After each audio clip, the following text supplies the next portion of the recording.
নতুন বাংলাদেশে আর নয় পুরনো বন্দোবস্ত। নাহিদ, পরাজিত শক্তি রেখে যাওয়া পুরাতন বন্দোবস্ত পরিবর্তন না করলে কাঙ্ক্ষিত নতুন বাংলাদেশ করা সম্ভব নয় বলে মন্তব্য করেছেন জাতীয় নাগরিক পার্টি এনসিপির আহ্বায়ক নাহিদ ইসলাম। বৃহস্পতিবার ৩ জুলাই দুপুর ১২টার দিকে নীলফামারীর সৈয়দপুরের হাতিখানা কবরস্থানে বৈষম্যবিরোধী ছাত্র আন্দোলনের শহীদ সাজ্জাদ হোসেনের কবর জিয়ারত শেষে তিনি এসব কথা বলেন। এ সময় তার সঙ্গে ছিলেন এনসিপির মুখ্য সংগঠক দক্ষিণাঞ্চল হাসনাত আবদুল্লাহ সহ কেন্দ্রীয় নেতারা। নাহিদ ইসলাম বলেন, যত দ্রুত এ ব্যবস্থার সংস্কার হবে তত দ্রুতই দেশ সঠিক পথে এগিয়ে যাবে। তিনি অভিযোগ করে বলেন, প্রশাসনে এখনও আওয়ামী দোসরদের আধিপত্য রয়ে গেছে, যার ফলে আমাদের উপর হামলার ঘটনা ঘটছে। গতকালও এনসিপি কেন্দ্রীয় কার্যালয়ের সামনে ককটেল বিস্ফোরণ ঘটেছে।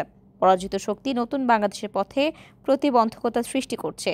সরকারের আইন শৃঙ্খলা রক্ষায় চরম ব্যর্থতা দৃশ্যমান।